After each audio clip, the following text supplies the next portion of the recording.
Bien, muy buen día tengan todas y todos. Vamos a comenzar la sesión. El día de hoy vamos a concluir a las 10 por otra sesión diversa que ya teníamos previamente programada. Voy a compartir material adicional con el organizador, con los organizadores para que los puedan consultar. Y bueno, les voy a dejar también mi correo electrónico por si hay alguna duda o cuestión que no haya quedado debidamente solventada y la podamos platicar o discutir con mucho gusto, ¿correcto? Vamos a comenzar la sesión entonces. Les voy a compartir la presentación y en un momento más vamos a discutir el tema de la sentencia, si es que alguien pudo consultarla, si no, pues vamos a discutir algún tema práctico porque es importante esto de la selección de la metodología para el control de convencionalidad. Bien, hasta el día de ayer nos quedábamos viendo algunas de las particularidades que tiene precisamente el control y establecíamos la diferencia entre control difuso y el control concentrado, siendo que el control difuso lo ejercen todos los órganos jurisdiccionales, inclusive los del Poder Judicial de la Federación y el Tribunal Electoral, y el control concentrado en el sistema jurídico mexicano únicamente lo ejerce la Suprema Corte de Justicia de la Nación. Hay diferentes particularidades entre un control y otro. La más significativa, digamos, que es la repercusión que tiene sobre la norma, mientras que en el control difuso conlleva una inaplicación, en el control concentrado deriva una invalidez o una anulación, como lo sostenía Kelsen en este artículo de 1928, la garantía jurisdiccional de la Constitución. Ahora, vamos a ver las normas que integran este bloque que se convierte en parámetro de control de regularidad constitucional para efectos del control de convencionalidad. Fíjense, las normas que integran el bloque son 4. La Constitución Política de los Estados Unidos Mexicanos, tanto en su parte sustantiva o dogmática como en su parte procedimental. También las normas de derechos humanos en tratados y convenciones. Esta diferencia es importante porque no solo hablamos de tratados internacionales en materia de derechos humanos, sino que hablamos de cualquier norma internacional que en su contenido reconozca prima facie un derecho humano. Es decir, en el ámbito del derecho internacional público existen diferente tipología de tratados, ustedes lo saben. Tratados comerciales, tratados tributarios, tratados en materia de derechos humanos, entre otros. Esos tratados que tienen una naturaleza diversa, por ejemplo, comercial o tributaria, en su contenido pueden reconocer un derecho humano. Ese derecho humano en particular, esa norma en particular, es la que se integra al bloque de constitucionalidad, no el tratado, solamente la norma. Porque incluso esos tratados comerciales, tributarios, son susceptibles de control constitucional, por ejemplo, a través del juicio de amparo. Los tratados en materia de derechos humanos están técnicamente exentos de control constitucional. ¿Y por qué están exentos, Aldo? La lógica nos dice que porque forman parte del bloque de constitucionalidad. Es decir, esos tratados, esas normas de derechos humanos se constitucionalizaron, son parte de la Constitución y por tanto en el sistema jurídico mexicano no existe un mecanismo que pueda controlar el contenido de la Constitución. ¿Correcto hasta aquí? Bien, después tenemos las interpretaciones. Esto es importante porque la interpretación lo que viene a hacer es a sumar el contenido del bloque. Por eso es que hablamos de bloque interpretado. Porque ya una vez que decidimos que estas son las normas que lo integran, en cascada viene la interpretación del órgano autorizado por la norma para el ejercicio de control. En el caso del sistema jurídico mexicano, ¿quiénes están autorizados para interpretar la Constitución? Buena pregunta. ¿Quiénes están autorizados para interpretar la Constitución? Todos los jueces mexicanos. Todos los jueces, como dice Bulmaro, todos son jueces constitucionales. Luego, entonces, todos están autorizados para generar interpretación respecto de derechos. Solamente que la interpretación que se integra al bloque de constitucionalidad es aquella generada por la Suprema Corte de Justicia de la Nación o por los tribunales federales. Así lo ha establecido la Corte. Interpretación podemos llamar un criterio aislado, podemos llamar una jurisprudencia por reiteración, por sustitución, por contradicción, o ahora, a partir de marzo del 2021, la jurisprudencia por precedente, que esa únicamente la puede configurar la Suprema Corte. Cuando un caso en concreto es votado por 8 ministros y ministras en pleno y 4 ministras y ministros en salas, ¿vale? Si el asunto es votado por esa mayoría, entonces se convierte en jurisprudencia por precedente. Un solo criterio es obligatorio para todas las autoridades jurisdiccionales a nivel nacional, incluida, desde luego, el Tribunal Electoral del Poder Judicial de la Federación. ¿Correcto hasta aquí? Ahora, como carácter complementario, como lo veíamos ayer, a partir del caso Hellman contra Uruguay, se establece que toda la jurisprudencia interamericana por precedente también se incorpora al bloque interpretado de constitucionalidad. Toda la jurisprudencia, tanto contenciosa como consultiva. Hay una metodología para la aplicación de la jurisprudencia interamericana. ¿Alguien la conoce? ¿Esta metodología? ¿No? Hasta ahora no la han conversado, platicado. Sí, Hugo, adelante. Me parece que es cualquier tipo de párrafo que se encuentre en alguna resolución. Sí, correcto, pero bueno, hay una metodología como en concreto para aplicarla, porque tenemos que distinguir que las premisas del caso interamericano sean parecidas o similares a la de mi caso en concreto. ¿Vale? Voy a explicar ahora la metodología para que quede un poco más claro y esto les va a servir en la práctica profesional. ¿Por qué? En muchas ocasiones, el planteamiento de control de convencionalidad a la luz de un precedente interamericano queda incompleto. ¿Por qué? Porque únicamente me doy a la tarea de citar un párrafo de un precedente emitido por la Corte Interamericana, pero no dialogo con el precedente y no le explico las razones al órgano jurisdiccional del por qué ese precedente es aplicable a mi caso en concreto. Eso es importante, porque si no, la salida fácil para el órgano jurisdiccional es declarar la inoperancia del argumento. Ah, no lo planteaste bien, entonces te declaro inoperante el argumento. Cuando en cambio deberíamos de plantear un argumento sólido a través de la lógica jurídica para que el órgano jurisdiccional lo recepcione correctamente y me responda sobre si es aplicable o no ese precedente interamericano a mi caso en concreto. ¿Correcto? Bien, entonces todas las interpretaciones se suman al bloque y de ahí voy a elegir mi norma parámetro, como explicaba ayer. ¿Qué es esto de elegir la norma parámetro, Claudia? Pues tengo todo el bloque, estas 4 normas que conforman el bloque. Y dependiendo mi caso en concreto, voy a seleccionar la que me sirva para el ejercicio de control. Y esa que selecciono se convierte en parámetro de control. Es la que controla, la que sujeta a la norma que está siendo enjuiciada. ¿Correcto? Ok, entonces vamos a explicar primero la metodología y después pasamos al análisis de un par de casos.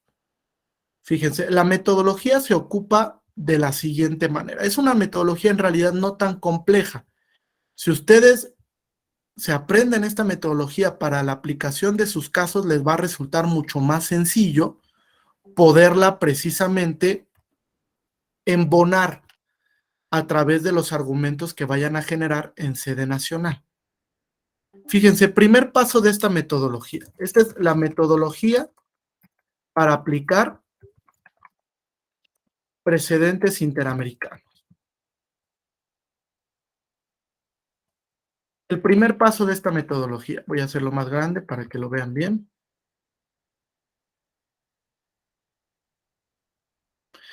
Primer paso de la metodología. Lo que nos dice la Suprema Corte a partir de la contradicción de tesis 293, aquí se las voy a apuntar, es que lo primero que tengo que hacer es analizar las premisas fácticas del precedente interamericano. Es decir, cuáles son los hechos que motivaron que ese caso llegara a la Corte Interamericana. Ya que analicé las premisas del precedente, entonces tengo que verificar, luego entonces verifico que los elementos fácticos sean parecidos o similares a mi caso en concreto. Fíjense, este primer paso es fundamental. ¿Por qué es fundamental este primer paso, Hugo? Porque a partir de aquí voy a establecer si ese precedente realmente me sirve para mi caso. En muchas ocasiones, ¿qué error cometemos como abogado? Es un error técnico, pero palpable o visible a primera vista, que citamos un precedente sin haber analizado que realmente las razones que motivaron el mismo sean parecidas a mi caso. Es lo primero que tengo que revisar antes de aplicar el precedente, porque puede ser incluso que las razones sean diversas, incluso que el precedente no me ayude, sino me perjudique en el caso que voy a aplicar o en el caso que estoy sosteniendo ante un tribunal. Entonces siempre tengo que analizar la premisa fáctica, a ver qué hechos motivaron ese caso. ¿Son parecidos a mi caso en concreto? ¿Por qué parecidos o similares? Porque ningún caso es igual. ¿Vale? Eso es básico de la lógica jurídica. Ningún caso va a ser igual. A veces los abogados tendemos a sostener que hay casos iguales, donde decimos, yo ya tuve un caso igual. No, ningún caso es igual. Cada caso puede guardar alguna premisa fáctica diversa, incluso probatoriamente, ustedes lo saben. Puede ser que el caso sea parecido, pero no tenga elemento probatorio para sostener el caso como lo tuve en el anterior. Entonces tengo que analizar siempre la premisa fáctica. Una vez que analicé la premisa fáctica, la Suprema Corte dice, el segundo paso es la armonización. Este es muy interesante, porque la Corte lo que dice es, debes de buscar que el precedente nacional se armonice con el precedente interamericano. ¿Qué es esto? Fíjate, Alberto. Va a haber casos donde evidentemente ya haya un precedente nacional y uno interamericano que resuelvan una cuestión en concreto, ¿estás de acuerdo? Y va a haber casos donde el margen de interpretación sea similar o sea parecido, es decir, lo que dijo la Suprema Corte sea parecido a lo que sostiene la Corte Interamericana. En esos casos, lo que tengo que hacer, dice la Corte, es un ejercicio de compatibilidad interpretativa. Armoniza los dos criterios para que los utilices. Puedes utilizarlos los dos, porque ya sostuvimos que el precedente interamericano es complementario al nacional. Entonces, si son perfectamente armonizables, ocupa los dos precedentes. No tiene un precedente por qué desplazar al otro, porque los dos forman parte del bloque interpretado. Es decir, tienen la misma jerarquía normativa, tienen el mismo grado de importancia en el sistema. Por eso es muy importante el ejercicio de armonización, para poder utilizar ambos precedentes en mi caso en concreto, tanto el nacional como el interamericano. Pero después la Corte es consciente que va a haber casos, Claudia, donde no se pueda realizar este ejercicio de armonización, ¿estás de acuerdo? Donde o el precedente nacional proteja más o donde el precedente interamericano beneficie más al caso en concreto. Esto se puede dar, desde luego, se da incluso. Les pongo un caso, prisión preventiva. La línea jurisprudencial de la Corte Interamericana es mucho más protectora que la jurisprudencia nacional, mucho más, a siglos está de distancia. Entonces puede haber casos en los que la interpretación de la Corte Mexicana sea menos benéfica o más restrictiva que la interpretación del sistema interamericano. Y entonces, ¿qué hacemos en estos casos? Dice la Suprema Corte, cuando no sea posible la armonización de criterios o precedentes, entonces aplica el principio pro persona. Es decir, aplica aquel precedente más benéfico o menos restrictivo. Aplica aquel precedente más benéfico o menos restrictivo. A esto, en la aplicación hermenéutica del principio pro persona, le llamamos criterio de selección interpretativa. Voy a seleccionar, Hugo, la interpretación que más me favorezca o que menos me restrinja. Nuevamente, con independencia del órgano que haya emitido el criterio interpretativo. No importa, porque al final la jurisprudencia nacional es obligatoria y la jurisprudencia interamericana es vinculante. Es decir, se tienen que acatar ambos criterios interpretativos en los casos en concreto. Luego entonces, cuando yo analice los precedentes y vea que hay uno en concreto que pueda resultar más benéfico para el caso o menos restrictivo, acudo al principio pro persona y le expongo al órgano jurisdiccional las razones del por qué ese precedente resulta más protector que el nacional o el nacional resulta más protector que el interamericano.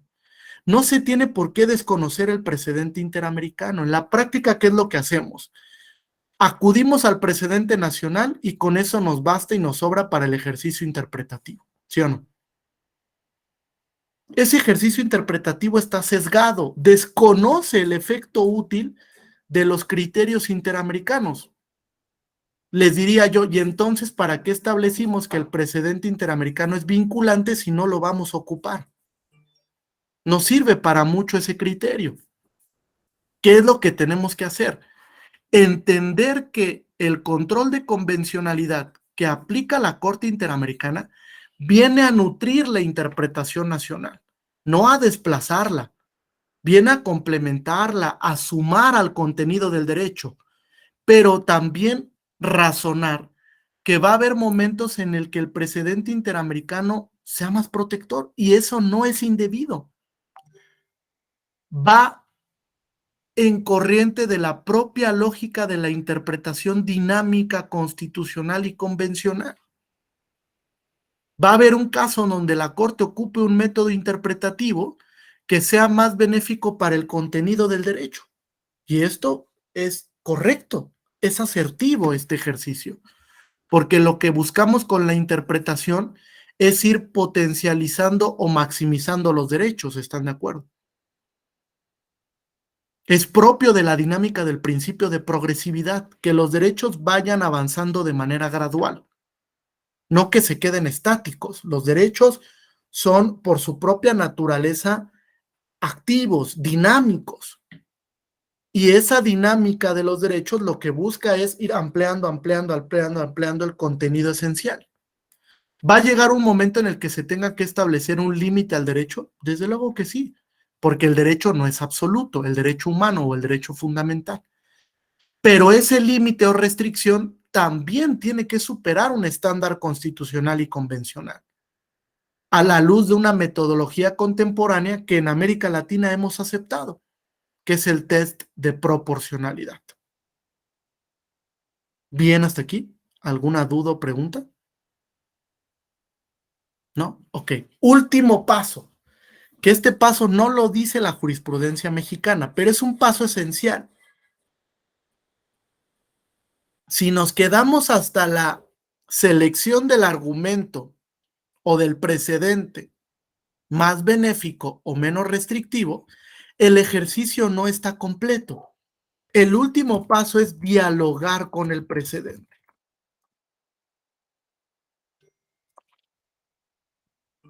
¿Y cómo es que dialogo con el precedente? Pues a través de la argumentación jurídica. Lo que tengo que hacer, Hugo, una vez que ya recogí el precedente interamericano, es generar argumentos a través del precedente o con el precedente. A esto se le llama argumentación por precedente. Es muy importante esto, porque le tengo que decir, exponer al órgano jurisdiccional el por qué ese precedente me sirve para el caso en concreto, recordando que las premisas de ese caso interamericano no son iguales a las mías, son parecidas o similares. A partir de esa similitud, tengo que yo generar argumentos para mi caso en concreto. Una debilidad hoy día de los abogados es la argumentación práctica. No sabemos argumentar en las demandas.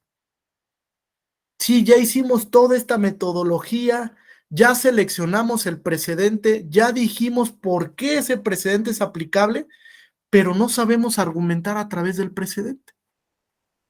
Es básico, es un diálogo. ¿Qué entienden ustedes por diálogo?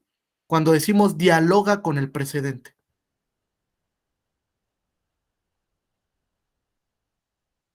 ¿Qué entendemos? Dialogar con el precedente.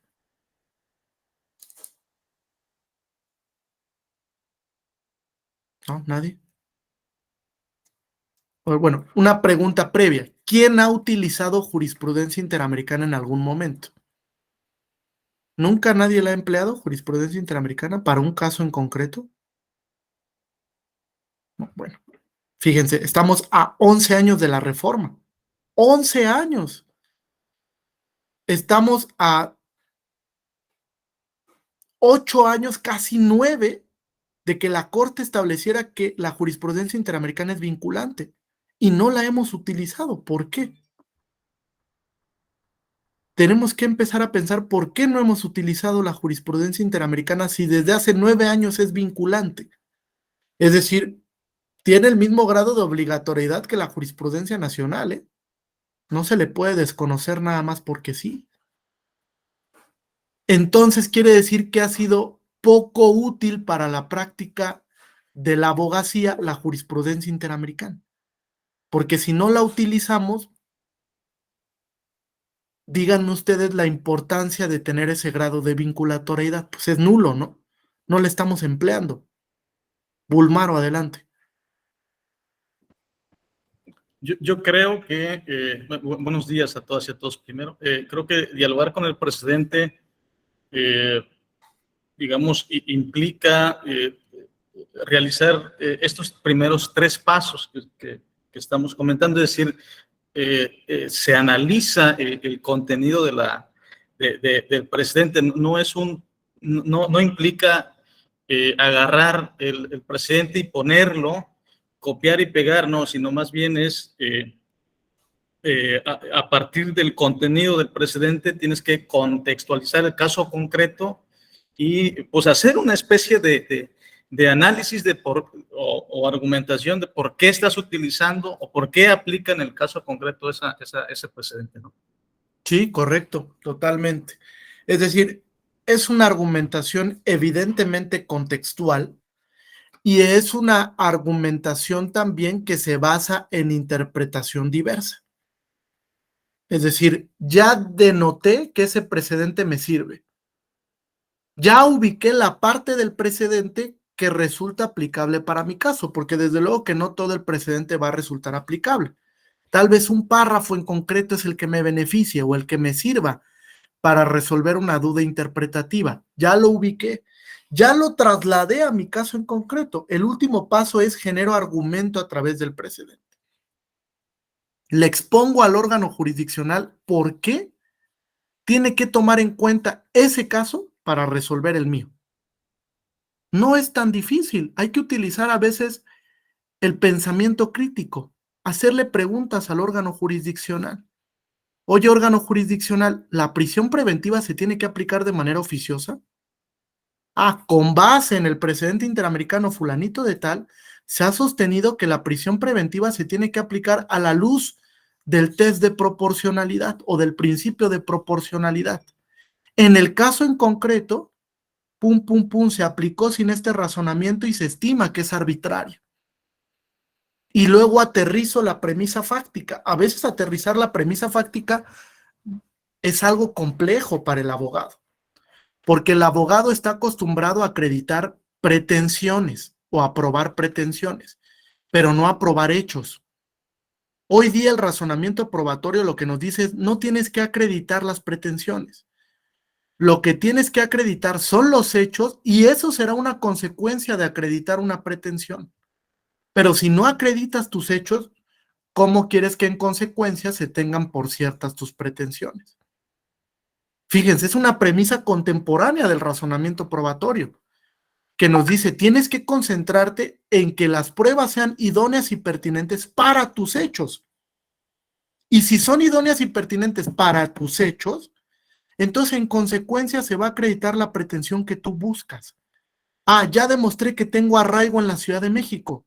Luego entonces se tiene por demostrado que no me voy a sustraer de la acción de la justicia. Es un elemento que conlleva precisamente el acreditar lo que yo busco en el caso en concreto. Pero tengo que concentrarme en ese hecho, en ese elemento fáctico. Es muy importante incluso para aplicar la metodología del precedente interamericano, que yo me concentre en el elemento fáctico de mi caso y en el elemento fáctico del caso interamericano. Ese es el éxito para la argumentación por precedente. ¿Correcto hasta aquí? ¿Hay alguna duda o pregunta? No, hay un texto que les quiero recomendar, ¿vale? Es del profesor Eduardo Ferrer MacGregor,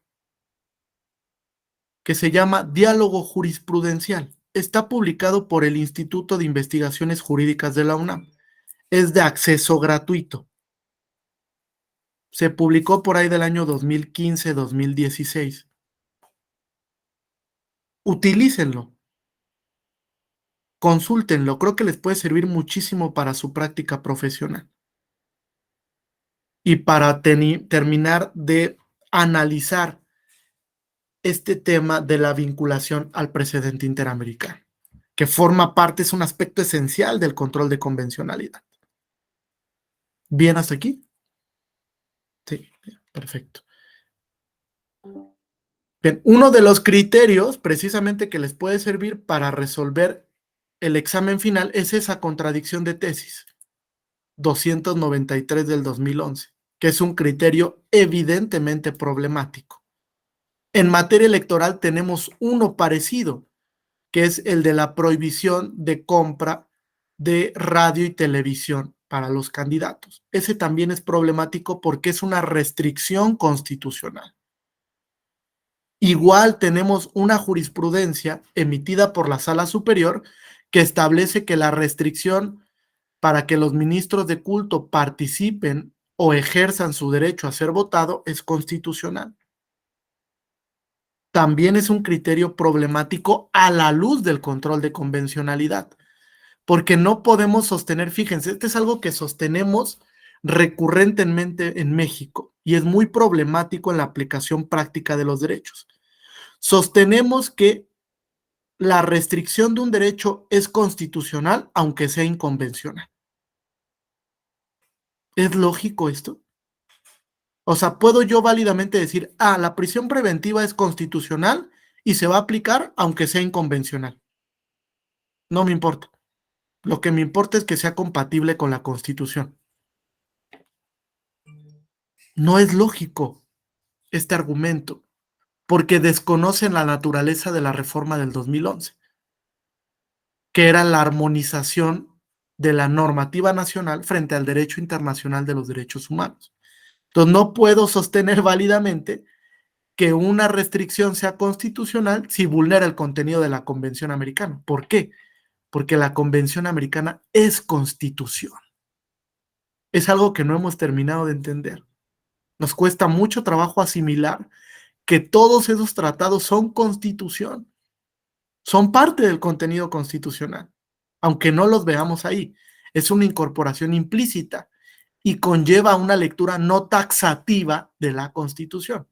Es decir, una lectura abierta, plural, que se nutre del derecho internacional. Nos ha costado mucho trabajo esto.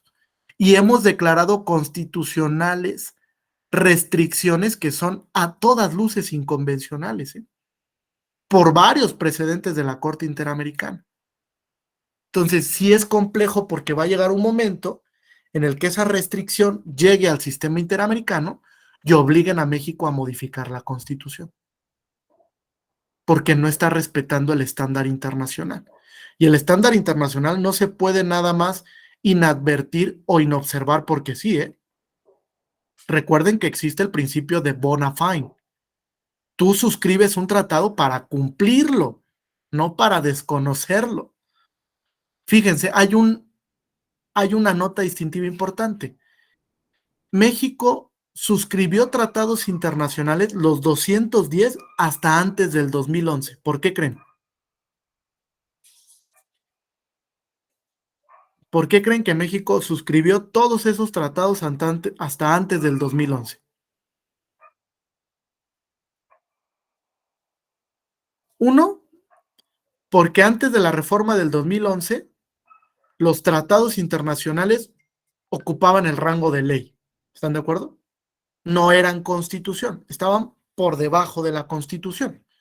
Incluso cuando había un problema interpretativo entre una ley y un tratado, pues se aplicaba criterio de selección de la norma. O aplicas el tratado o aplicas la ley. ¿Vale? Pero no había un margen de diferencia jerárquica, normativamente hablando. Después del 2011 esto cambia y se elevan a rango constitucional los tratados. Y como dice Alberto, se entiende correctamente el margen de obligatoriedad. Se entiende que los tratados generan un cambio importante normativamente, que no nada más se trata de suscribir por suscribir si no lo voy a cumplir, sino que conlleva una obligación para el Estado mexicano de advertir el contenido del tratado y de que ese tratado tiene que ser aplicado por todas las autoridades en el ámbito de sus respectivas competencias y atribuciones, desde luego. Pero eso lo dicta el primer párrafo del artículo primero constitucional. Vinculatoriedad al tratado internacional y al derecho humano de fuente internacional. Entonces le empezamos a tomar seriedad a los tratados. Por eso es que a partir de 2011 somos más cautelosos para ver si vamos a suscribir un tratado, porque ya nos dimos cuenta que sí tiene consecuencias en la práctica nacional. Entonces, con 210, pues hasta hoy nos basta y nos sobra, ¿están de acuerdo? Reconocen todos los derechos los tratados. Hoy día no existe un derecho humano que no haya sido interpretado por la Corte Interamericana. Todos los derechos ya los ha interpretado. En esta última década, la Corte se ha concentrado en los derechos económicos, sociales, culturales y medioambientales. Es decir, los derechos prestacionales, como dice Peter Haberle. Es muy importante la jurisprudencia que hoy en día la Corte le ha dado a los derechos difusos, porque muchos de los casos que llegan hoy a los tribunales tienen que ver con derechos difusos, con salud, con acceso al agua, con vivienda digna, con protección del medio ambiente. Y son casos realmente problemáticos para la jurisdicción constitucional. No son casos sencillos, porque de entrada tienen que definir contenido esencial de derechos. Y definir el contenido de esos derechos no es tan fácil. O no es nada fácil en realidad. Bien, hasta aquí. ¿Alguna duda o pregunta? Okay. Adelante, Uriel. ¿Qué tal, maestro? Buenos días a todos. Pues yo creo que, o sea, sí la reforma fue un parteaguas, la reforma de 2011. Sin embargo, creo que el reconocimiento de los tratados internacionales en la Constitución como norma suprema ya estaba en el 133. De hecho, se facultaba a todos los jueces sin ninguna restricción para que pudieran realizar ese control. Sin embargo, creo que la decisión o por qué no se ejercía era más bien por un tema político que más que jurídico. No se les permitía a los jueces que hicieran esa interpretación. Pero por ahí hay precedentes en 2008, precisamente en el estado de Michoacán, donde que crea una tesis aislada por ese circuito, en donde se reconoce que los jueces de primera instancia pueden realizar control de convencionalidad, y ese precedente fue anterior a la reforma de 2011. Sí, lo que sucedió fue que la Corte monopolizó el sistema de control. Es decir, la Corte emite un criterio donde hasta 2010, 2009 en realidad, establece que ella solo tiene el monopolio del control de la Constitución y de la interpretación de la Constitución. De hecho, Sala Superior, en el caso Han Ronk del 2008-2009, realiza control de convencionalidad, llamándole control de legalidad, aunque era un control propiamente convencional, para dejar de aplicar una norma nacional frente a un tratado. Y esto es previo a la reforma del 2011. Lo que sucedió interpretativamente fue que la Corte cerró las puertas para el ejercicio de control. No le permitió a los jueces de primera instancia, o a ningún juez en realidad, que interpretara el contenido de la Constitución. Prácticamente se convertían en jueces aplicadores de jurisprudencia. Solamente lo que decía la Corte lo recogían y lo aplicaban, pero no interpretaban el contenido constitucional. Entonces, es importante la reforma porque le da un cambio de sintonía a esto que venía sucediendo. E incluso le dice a la Corte, oye, tú ya no tienes el monopolio de la interpretación constitucional. Ahora va a ser una interpretación residual porque le abrimos la puerta al control difuso. Por eso es que una de las preguntas esenciales del doctor Eduardo Ferrer es, ¿quiénes son jueces constitucionales en México? Y llegamos a la conclusión de que hoy en día todos son jueces constitucionales. E incluso son guardianes interamericanos, porque desde el caso Hellman contra Uruguay se estableció que todos los jueces o todas las autoridades nacionales tienen que velar por el contenido del bloque de convencionalidad. Entonces, esto nos vuelve mucho más activos a los órganos jurisdiccionales. Yo les decía, si hoy día ustedes me dicen que nunca han dialogado con un precedente interamericano, quiere decir que ha sido poco útil los criterios que ha emitido la Suprema Corte Mexicana, porque son más de 8 años, y que en más de 8 años no hayamos aplicado nunca un precedente interamericano, pues hay poca efectividad de esos precedentes, ¿no? Cuando, fíjense, ahí podrían encontrar la respuesta a su caso en concreto. Ahí la podrían encontrar interpretativamente hablando.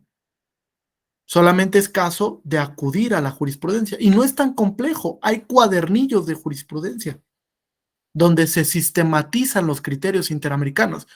No es que me tenga que leer todos los precedentes, puedo acudir a ese cuadernillo y ver qué interpretación de la Corte me sirve para mi caso en concreto, porque ya está sistematizado.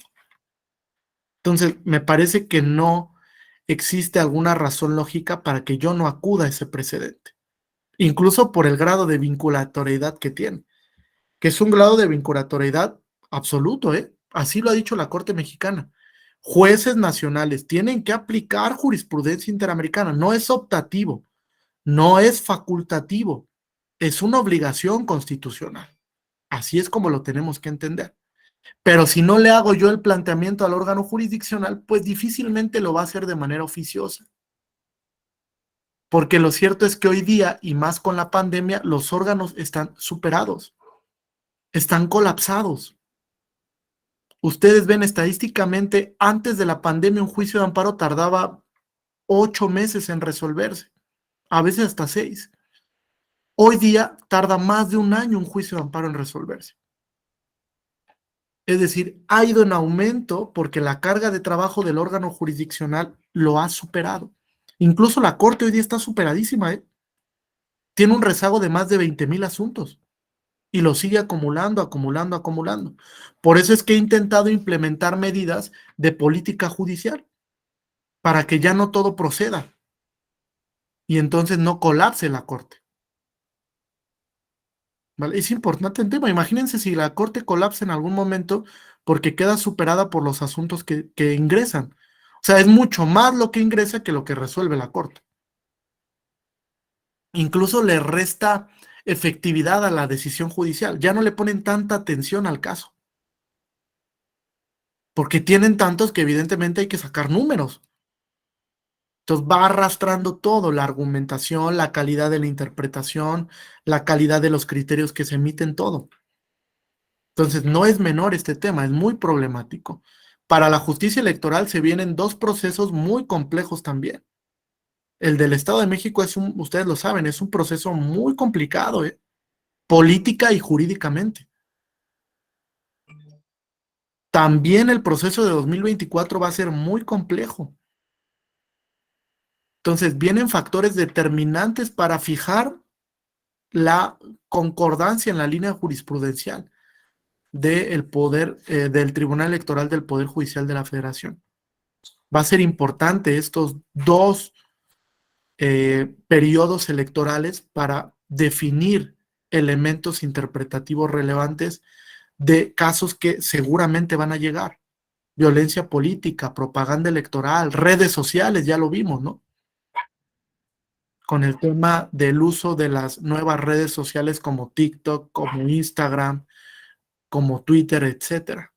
Entonces va a ser muy problemático el tema. El tema de candidaturas independientes igual requiere de una reviviscencia interpretativa. Nos estamos quedando en el tema. Por eso es que no se materializan hoy día las candidaturas independientes. Entonces, sí juegan un papel muy importante los jueces en la interpretación. Y el control no es la excepción. El control de convencionalidad ha servido para precedentes muy importantes de sala superior. Listado de personas infractoras por violencia política por razón de género. Se justificó a partir de un control de convencionalidad. La de la Diputación Migrante que les di también se justifica a través de un control de convencionalidad. Existen varios precedentes emitidos en sede nacional cuya interpretación se ha nutrido a partir de algo que ha dicho la Corte Interamericana. De hecho, el precedente que más utiliza la Sala Superior es Yatama contra Nicaragua. Es el caso que más se cita, porque es un precedente muy importante para el tema del ejercicio de los derechos político-electorales. ¿Vale? ¿Alguna duda o pregunta hasta aquí? ¿No? ¿Comentario? Ok. Vamos a avanzar entonces. Ahora, ¿cómo se ejerce el control? Fíjense, hay 4 pasos para el ejercicio del control de convencionalidad. Lo primero que tengo que hacer es verificar la norma que voy a contrastar. ¿Qué norma voy a enjuiciar?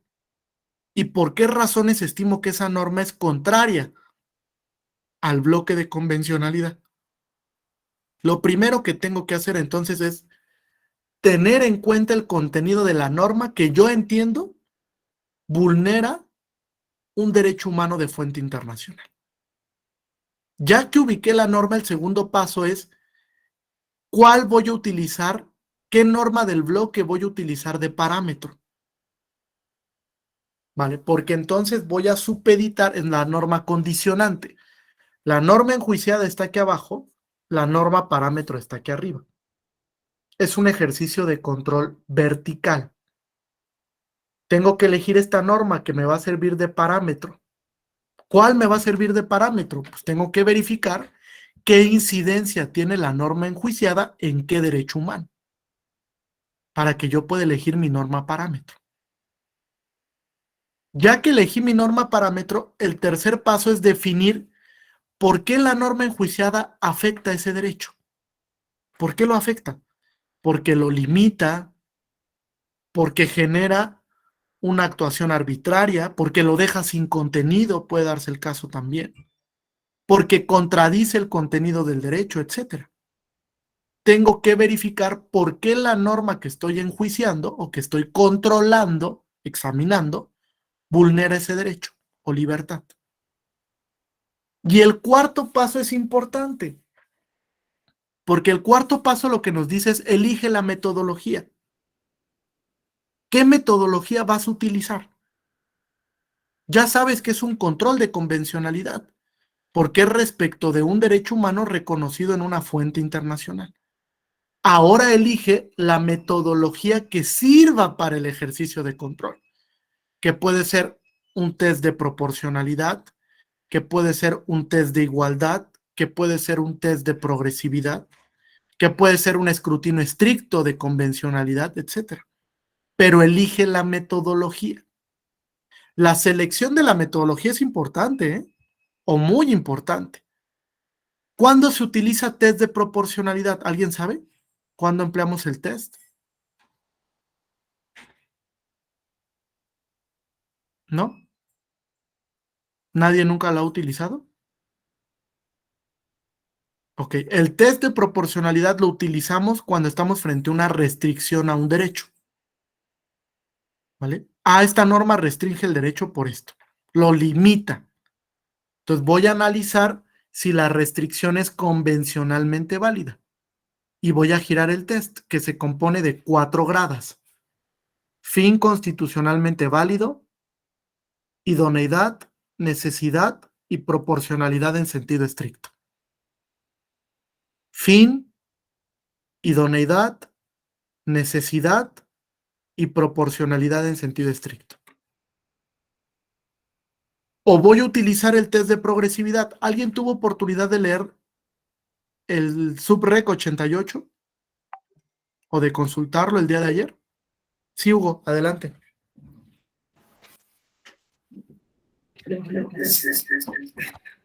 A ver, maestro, sí, revisé la resolución que nos comentaba. Pues fue una resolución compleja, también tuve que recurrir a la que emitió la sala regional, porque me llamó la atención que se ampliaban los efectos. Pareciera en un primer momento que bastaba con la de sala regional, pero sí ya viendo los efectos que amplía, pues detalla más, pues prácticamente el control que realiza la sala superior en torno a que de la reviviscencia de la norma derogada. ¿Por qué? Alegaban, pues no, nunca surtió efectos porque no se aplicó, pero lo cierto es que sí se estaba enfocada a un grupo que había sido minoritariamente excluido. Y bajo esa premisa, pues sí, la progresividad fue pues que no puede tener efectos regresivos, tendría que ser justificado. Aquí la pregunta, bueno, y también detallan en sala superior la característica de este grupo, lo amplían a comparación de sala regional, no hace ese enfoque del grupo, del por qué debe de ser beneficiario. Nada más aquí me surgió la pregunta y la duda que le quisiera comentar. En su caso, ¿cómo podrían haber justificado este Congreso de Ciudad de México? Bueno, me parece muy complejo porque tendría que entonces que desaparecer la migración. Me parece que esa sería la respuesta, que dijeran, ¿sabes qué? Pues ya no hay migración, entonces, pues como no hay migración, pues ya, ahora sí tengo la facultad de desaparecer esa figura. No sé si sea correcta ese comentario, maestro. Gracias. Sí, es muy complejo el tema, Hugo. Si tú te das cuenta, la justificación del Congreso únicamente fue pues que no había recursos financieros, ¿no? Y en realidad no lo alcanza a justificar porque no acudió a otras instancias para preguntar sobre la solvencia de esos recursos. Únicamente en la exposición de motivos el Congreso dice, ¿saben qué? Cuesta mucho implementar la figura de la Diputación Migrante y en la Ciudad de México hoy estamos en una etapa de austeridad. Entonces no tenemos dinero para implementarla. La sala superior incluso le da una salida, no sé si lo viste. Le dice, bueno, no tenías que derogar la figura. Podías decir que en este proceso no se iba a aplicar, sino hasta el siguiente, por el tema presupuestario. Sin embargo, no buscaste esas salidas alternativas, sino lo que generaste fue un acto derogatorio sin justificación. Y tienes un deber reforzado de justificación porque se trata de una categoría de protección especial, los migrantes, un grupo en situación de vulnerabilidad. Entonces, siempre que una decisión pueda afectar a un grupo en situación de vulnerabilidad, las autoridades tienen un deber reforzado de justificar el por qué toman esa medida. Y en el caso del Congreso no lo hizo. Ahora, lo del tema de la migración, pues imposible de justificar, ¿no, Hugo? O sea, no puede decir el Congreso que ya no existe migración de la Ciudad de México al extranjero. Existe, todo el tiempo existe, porque se buscan mejores condiciones. El fenómeno de la migración en México, pues es un hecho notorio, que está en una posición compleja hoy día socialmente, porque la realidad del Estado mexicano tampoco es tan sencilla, ¿no? Hay una realidad de violencia fuerte, de falta de seguridad, de falta de oportunidades, de poco trabajo, etcétera. Entonces la gente, ¿qué es lo que hace? Pues va a otro país a buscar mejores condiciones, incluso educativas. Me parece entonces que no estaba justificado el tema. Ahora, ¿por qué utilizaron el test de progresividad? Porque evidentemente la medida era regresiva. Afectaba a un grupo al que ya se le había reconocido previamente un derecho, es decir, era un derecho adquirido por los migrantes, el que pudiesen ocupar un escaño en el Congreso de la Ciudad de México. Entonces, como es una medida regresiva, pues eso hay que atender si viola o no el principio de progresividad, gradualidad. Como yo les decía, la dinámica de los derechos es que avancen gradualmente, no que se impongan medidas que puedan afectarle en su contenido esencial.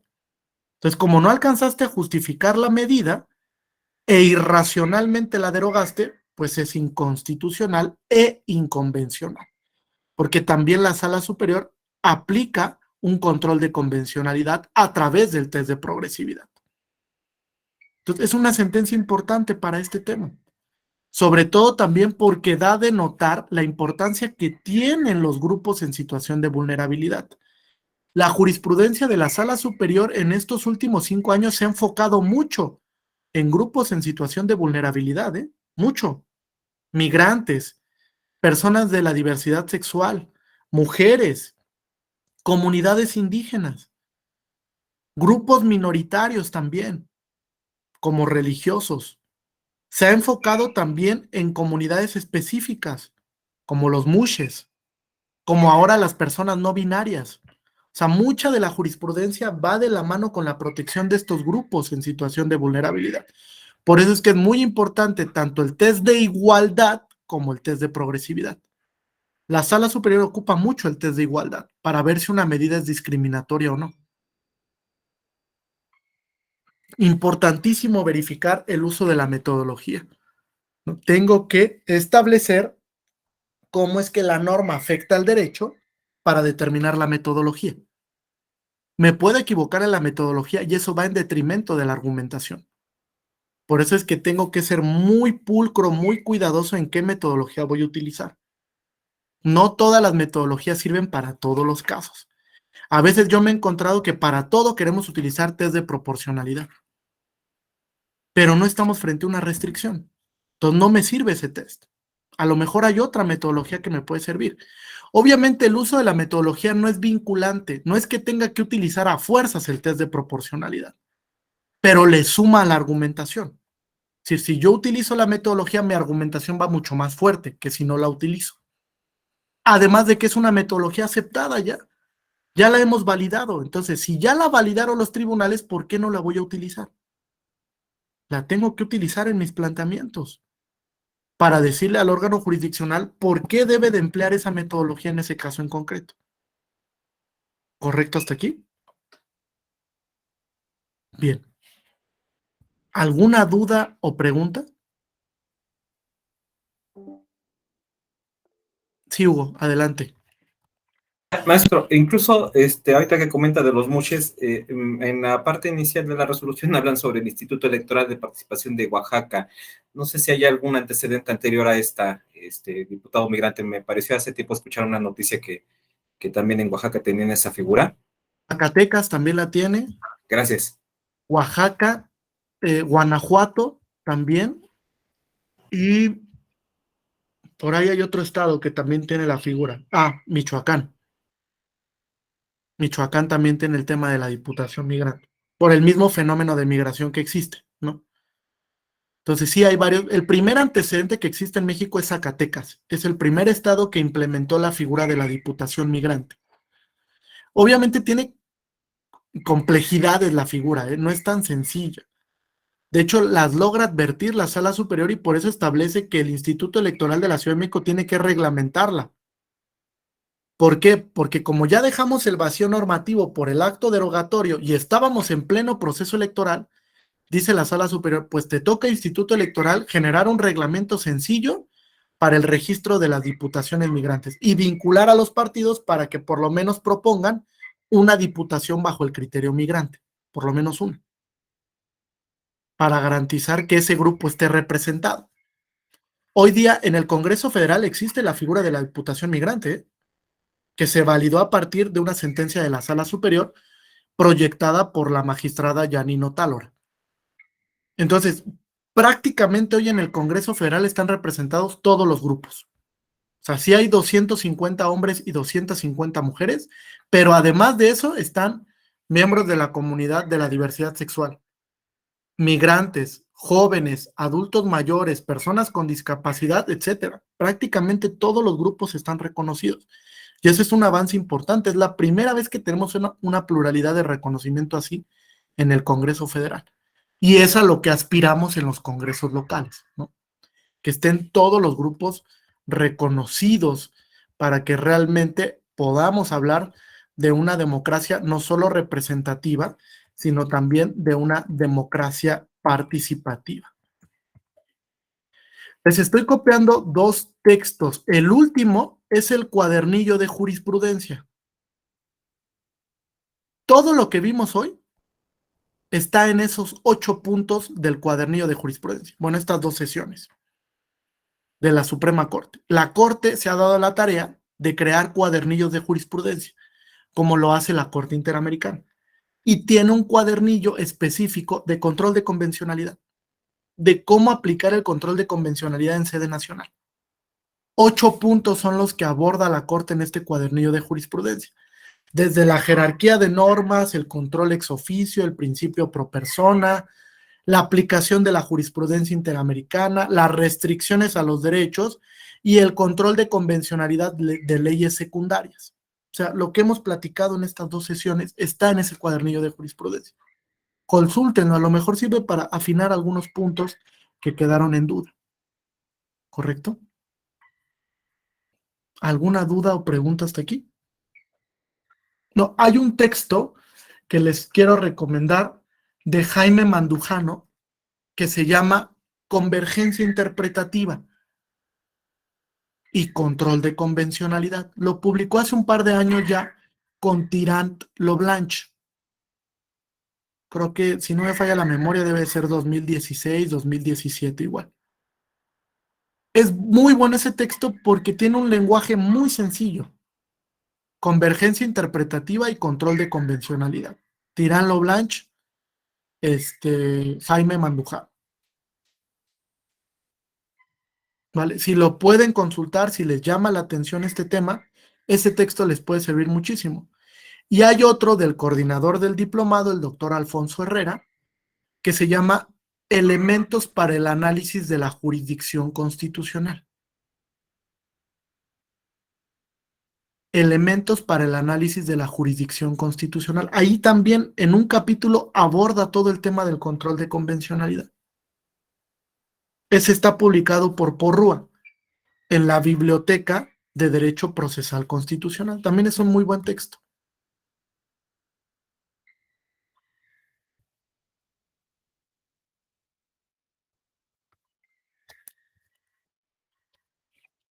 ¿Vale?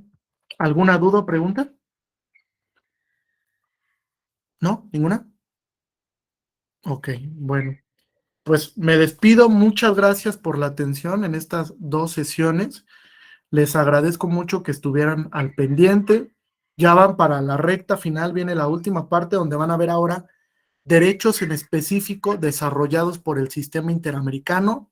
Muy interesante esta parte donde se van a analizar derechos políticos y derechos democráticos. Si tienen alguna duda o cuestión adicional para reforzar, con mucho gusto les dejo mi correo electrónico institucional para que podamos ahí conversar o compartirles algún material adicional que les puede servir. ¿Correcto? Estoy a sus apreciables órdenes. Que tengan un excelente día. Muchas gracias. Hasta pronto. Gracias.